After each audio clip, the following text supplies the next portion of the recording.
विभोर जी, you can ask. यार Adani port में जैसे आपने कहा कि 20 की पी का शेयर है, लेकिन उस टाइम जब आपने इन्वेस्ट किया था उस टाइम ज्यादा पी थी। तो सर, बिल्कुल। मैं आज के हिसाब से भी यदि किसी को लेना हो तो केवल 20 की पी देखकर ही ले ले वो स्टॉक, क्योंकि नहीं आपने जो नहीं तीन नहीं नहीं, चार सिर्फ पी रेशियो देख के स्टॉक को नहीं लेते, मैंने बहुत सारी चीजें देखी है अडानी पोर्ट्स में। सर जैसे अडानी बताएंगे पोर्ट्स, क्या क्या? बिल्कुल।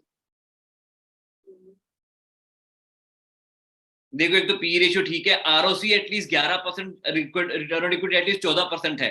बाकी सारे स्टॉक्स की तरह जो भी है 3-4% टाइप बहुत कम नहीं है, ऑल तो 15% से ऊपर मेरे को अच्छी लगती है, लेकिन इसकी रिलेटिवली काफी बेटर है। और हम्म। अगर मैं नीचे जाना चाहूँ तो प्रॉफिट जिसके रिलेटिवली कंसिस्टेंट इनफ है, गिर नहीं रहे हैं, और रिसेंटली तो काफी काफी अच्छी प्रॉफिट्स में ग्रोथ भी आई है। पिछले सितंबर में जो प्रॉफिट 1000 करोड़ के थे वो भी बढ़ के 17 करोड़ हो चुके हैं। 1000 करोड़ से पहले 1300 करोड़ थे, फिर और 1000 करोड़ थे, मतलब इसी रेंज में है। बहुत तगड़ी तरीके से ग्रो नहीं कर रहे, लेकिन डिसेंट इनफ ग्रोथ है। और रिसेंटली आपको दिखा होगा कि 1300 करोड़ से नंबर बढ़ते बढ़ते एक 2400 करोड़, 2500 करोड़, 2400 करोड़, इस रेंज में इसके ऑपरेटिंग प्रॉफिट्स के नंबर भी आए हैं। तो ऑपरेटिंग प्रॉफिट में ग्रोथ है, सेल्स में ग्रोथ है, इन जनरल नेट प्रॉफिट में भी ग्रोथ है। अगर मैं नीचे आके दिखाना चाहूँ तो ईयरली प्रॉफिट जो 900 करोड़ के हुआ करते थे वो बढ़ते बढ़ते बढ़ते 5500 करोड़ के आ गए हैं। तो लगातार प्रॉफिट के नंबर्स में भी ग्रोथ है। तो ये सारी चीजें चीजें तो मैंने देखी है, और अडानी का नाम भी है यार। जब अडानी के जो स्टॉक कुछ नहीं कर रहे हैं वो 400 की पी पे चल सकते हैं, तो ये क्यों नहीं जाएगा?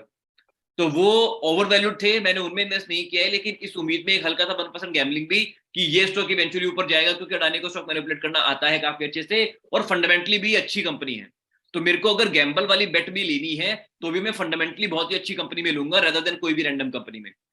इसी की जगह इसका डेट टू इक्विटी रेशियो देख लेते हैं एक बार। इसका डेट टू इक्विटी रेशियो 1.04 है, 20 की पी रेशियो, एक्सेट्रा एक्सेट्रा।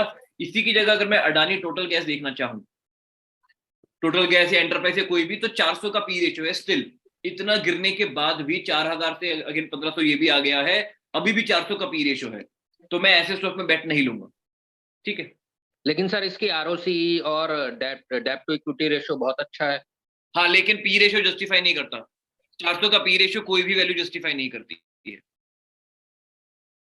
ठीक है। 400 ठीक है। का पी रेशियो का मतलब क्या होता है ना, कि कंपनी साल का जितना कमा रही है उसका 400 मल्टीपल पे कंपनी बिक रही है। अगर मान लो आपके घर में जो भी किराया आता है, मान लो 15,000 रुपए या साल का 1 लाख रुपए किराया आता है, तो वो घर मैक्सिमम कितने रुपए का बिकेगा? जस्ट एक रैंडम सा एग्जांपल लिया है मैंने, बोल दो।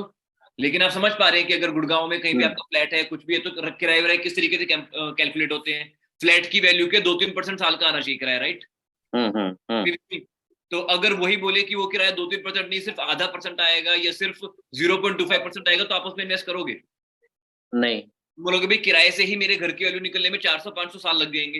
हम्म। पी रेशियो का यही मतलब होता है मोटा मोटा, कि साल का कंपनी कितना कमा रही है, मल्टीपल में कंपनी कितने में बिक रही है।